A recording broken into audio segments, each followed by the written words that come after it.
Sexto ano, tudo bom com vocês? Eu sou Samanta, professora de ciências, e hoje a nossa aula é sobre separação e mistura, tá bom? Hoje a gente vai falar um pouco sobre esse assunto, tem uma atividade bem legal pra gente fazer no final, combinado? Então, vamos seguir. As separações de mistura. Bom, no nosso dia a dia, a gente encontra várias coisas que estão misturadas, tá certo? E existem também várias alternativas para tentar separar, tá certo? Os elementos que compõem essas misturas, tá bom? Então, o livro ele já começa dando pra gente o exemplo do sangue, que a gente olha ali o sangue, vê aquele líquido vermelho e imagina que ali é uma única substância, mas não, né? A gente estudou aí alguns alguns sistemas do nosso corpo e a gente tocou em algum momento o assunto sobre sangue e viu que o nosso sangue ele é composto, né, por algumas substâncias. E aí o que acontece? Na hora de tentar separar essas substâncias, um dos uma das maneiras de separar as misturas é a centrifugação, tá? Esse processo se dá a partir da, da do aceleramento, ou seja, eu vou acelerar o processo que poderia acontecer de forma natural, entre aspas, né? Se a gente deixasse o sangue ali um tempão, né, pudesse ser que ele separasse, mas aí na centrifugação ele vai girar numa velocidade bem interessante e nesse momento, nesse processo, aquele líquido homogêneo todo vermelhinho, ele vai apresentar as suas camadas, tá certo? Esse processo também se baseia na densidade dos componentes, porque cada elemento que compõe o sangue, ele tem um peso diferente, ou seja, uma densidade diferente. E aí o que acontece? Aquele que é mais pesado, ele tende a descer e aquele que é mais leve fica em cima, beleza? Bom, a centrifugação nada mais é do que a decantação acelerada. Então, o que é decantar? É deixar em repouso, né, aquela mistura e aquilo que é mais denso tende a descer, tá bom? Na decantação, a gente pode ver essa decantação, por exemplo, eu não sei se vocês, mas eu, por exemplo, já brinquei com água e areia, água e terra. E aí, com o tempo, você vê que parte da terra, né, fica lá embaixo e a água fica ali em cima. A gente também consegue observar isso em alguns sucos no nosso dia a dia, né? A gente tem o suco de maracujá, o suco de acerola, que sempre quando a gente deixa um tempinho na geladeira que vai pegar, a mãe diz misture, viu? Misture. Porque a polpa, né, a parte mais densa daquele líquido vai descer, tá? E o líquido mais leve, a água, né, ela vai subir.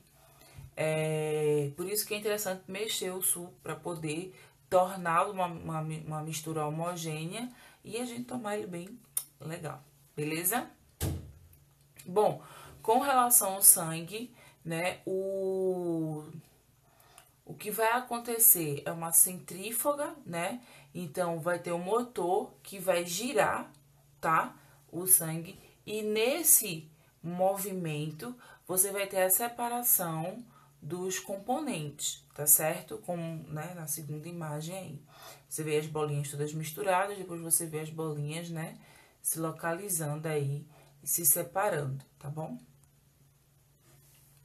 Outra forma também de separar as misturas é a sedimentação, tá? Esse tipo de separação ocorre muito entre líquidos e sólidos, tá bom?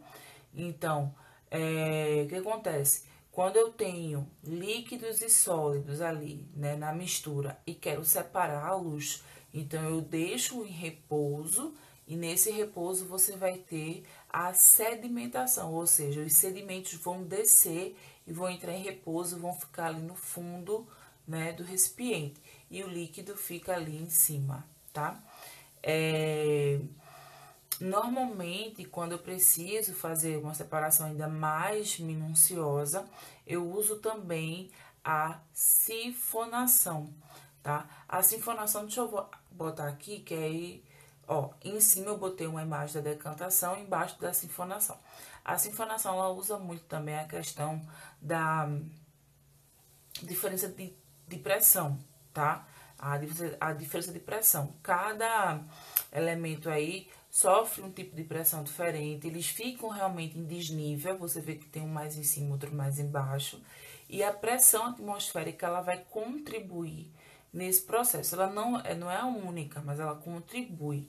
E aí você vai ter essa água passando de um recipiente para o outro, né? Fazendo com que eu primeiro faço a sedimentação, né? Boto lá os sólidos para baixo, o líquido para cima. Depois eu faço a sinfonização, que é para tirar esse líquido daquele recipiente, tá bom?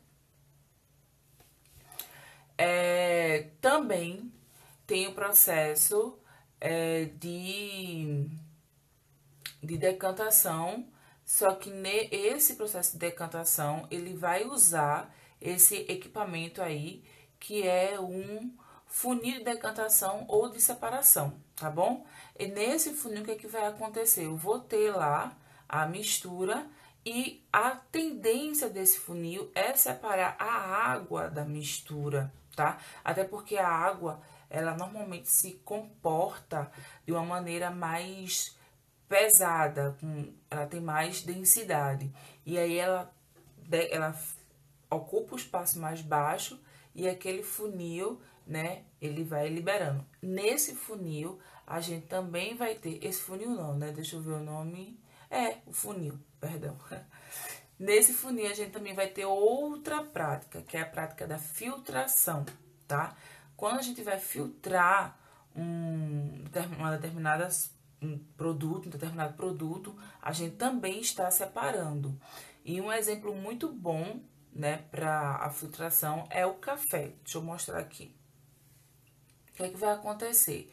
Quando eu boto o pó do café dentro do filtro e jogo a água, tá acontecendo algumas coisas aí. A primeira coisa é a extração. A água, ela tá extraindo algo do pó do café, que no caso é o sabor, a cor, né, o cheiro, o aroma. Então, a água, ela passa pelo pó, ela extrai. Mas na hora que fica aqui esse tecido, o que é que vai estar acontecendo? Ele é um filtro, e aí qual o papel dele? É fazer com que o pó não entre na sua bebida, que só vá para sua bebida aquilo que a água consegue extrair do pó, tá? Então, a filtração, ela também é uma alternativa para separar as misturas, beleza? Outra coisa interessante, às vezes a gente vai para uma festa e o pessoal serve uns sucos bem legais e a gente fica sem saber, puxa, como é que eles conseguem fazer esses sucos com camadas? Bom, isso se dá por causa da densidade do suco.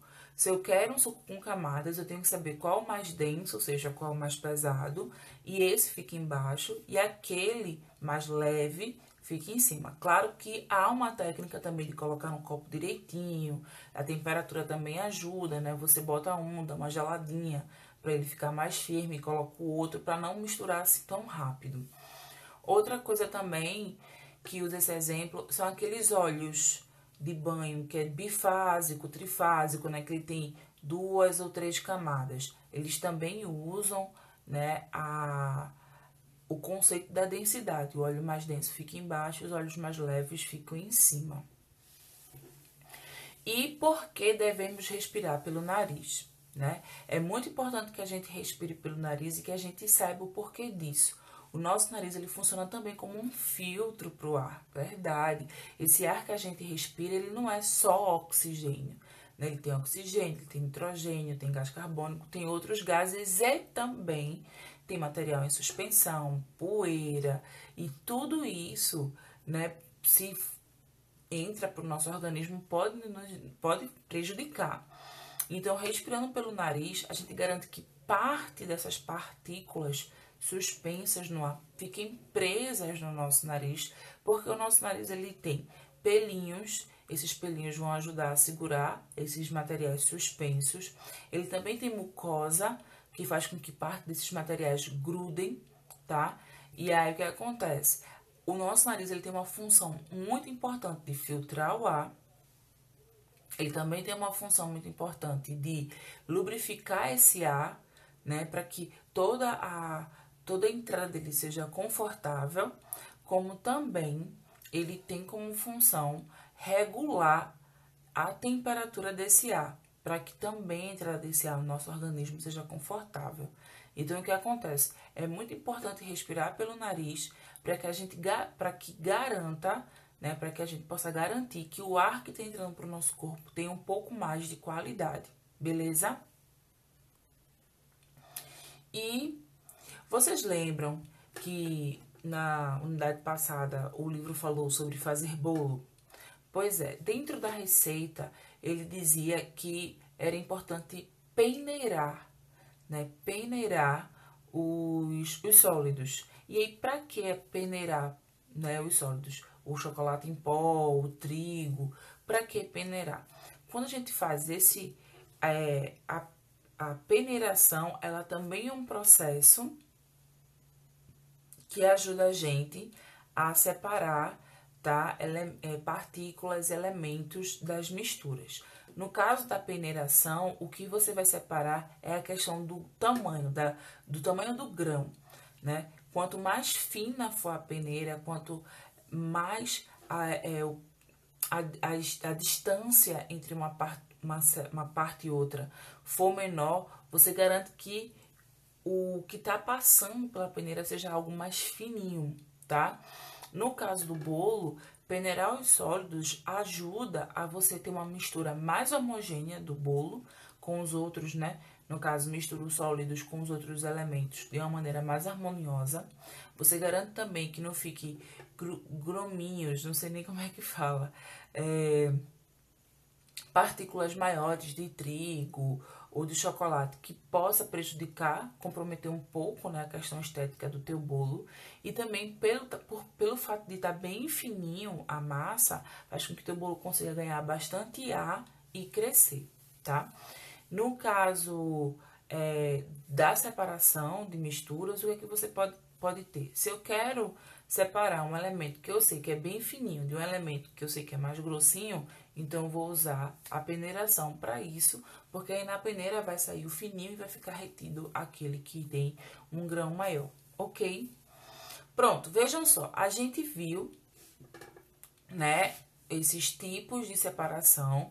Não é difícil, mas eu propus uma atividade para vocês fazerem no caderno de vocês. Vocês não precisam me entregar essa atividade na escola, basta responder no caderno e mandar para mim a foto. Também não precisa copiar a pergunta e a resposta, só as respostas já é suficiente. Eu conto com a honestidade de vocês, de tentar realmente fazer, e aí na hora que você estiver fazendo as questões, você vai ter dúvida, e é bom ter dúvida, porque dúvida ela faz parte do processo de aprendizado, e aí qualquer coisa você volta um pouquinho na aula, tenta entender melhor o conceito, ou vai pro livro, tá? Vai lá na página do livro, olha lá o conceito para ver se você consegue responder. Eu coloquei aqui 4 questões, 2 bem facinhas e 2 um pouquinho mais difíceis pra gente, ó, pensar e tentar colocar em prática o que a gente acabou de aprender. Eu também vou deixar uma página do livro para vocês fazerem, mas calma, vocês vão ver tudo direitinho. Agora eu vou passar as perguntas, eu vou parar um pouquinho, mas é bem pouquinho, só para você dar o pause e você tentar. Eu recomendo que você termine de assistir a aula até o fim, volte para esse momento do vídeo e assim você dá o pause e faz. Vai até o fim, porque aí você vai entender bem direitinho tudo que a gente tá se propondo a fazer hoje, beleza? Então, essa aqui é a primeira pergunta, uma pergunta aberta, tá certo? Então, pensa aí, né? É possível separar a mistura heterogênea sal mais areia? Como seria esse processo? Eu já vou dando uma dica para vocês, né? A água, minha gente, é um solvente universal. Então, se é para separar, imagina que eu tenho uma terra repleta de sal, eu quero separar o sal dessa terra. Eu sei que a água é um grande solvente, então pensa, porque a resposta para isso aqui envolve 2 processos, tá bom? um processo onde a gente vai usar água, que eu não vou... Eu quero realmente que você pense. E o segundo processo, que é a separação dos sólidos. Mas, para separar esses sólidos, a gente vai ter que envolver a água aí na história. Então, pensa direitinho e responde. Na correção vai ter uma resposta, mas a sua forma de contar a resposta é muito válida. Por isso que eu quero muito que você mande foto para mim, porque eu gosto de ler a resposta de vocês, porque pode ser que você não escreva exatamente o que eu coloquei, mas aquilo que você colocou pode estar correto, tá bom? Tem a segunda, associe as atividades do cotidiano abaixo com as técnicas de laboratório apresentadas a seguir. Então, tem preparar cafezinho, preparar chá, coar um suco de laranja. O que é cada coisa? É uma filtração? É uma solubilização? É uma extração? É uma destilação? Né? Eu já vou orientando vocês. A gente sabe o que é filtrar, solubilizar, né? Quando eu vou solubilizar algo, eu tô tirando, deixa eu ver, eu tô diluindo. Solubilizar é diluir, tá? Extração, lembra que eu falei do café? Então, quando eu... Eita, dei spoiler, né? Mas enfim, a extração, né? Falei na aula. E destilação, a gente não tratou nessa aula de hoje, mas destilar é quando você vai tirar substâncias de um líquido, tá bom? Então, pensa direitinho, daqui a pouco a gente se encontra na correção, tá? Quarta questão. Gente, eu cortei a terceira questão, porque ela já estava com resposta, tá bom? Se der, eu coloco aqui, se não, vai ficar somente 3 questões para hoje, beleza? A quarta questão, vestibular, veja, um assunto desse do 6º ano cai no vestibular. Por isso que é muito importante a gente levar a sério os assuntos, tentar entender ao máximo, porque eles vão ser cobrados, tá? Então, esse aqui eu nem vou ler, eu vou deixar você dar uma interpretada e daqui a pouco na correção a gente se encontra. Pronto, meus amores, o código da aula de hoje é mistura, tá? Então, vocês entrem em contato comigo no meu Instagram, Prof. Samantha Costa, diz o código, sua série, sua turma, seu nome, tá bom? E hoje, eu até falei que ia ter tarefa do livro, né? Esquece, eu confundi com a outra turma. Vocês não vão ter tarefa do livro, vocês vão responder apenas essas 3 questões do slide. Combinado? Qualquer pergunta ou dúvida, vocês podem entrar em contato comigo no meu Instagram, Prof. Samantha Costa, beleza? Um beijo pra vocês e até lá de correção. Tchau, tchau.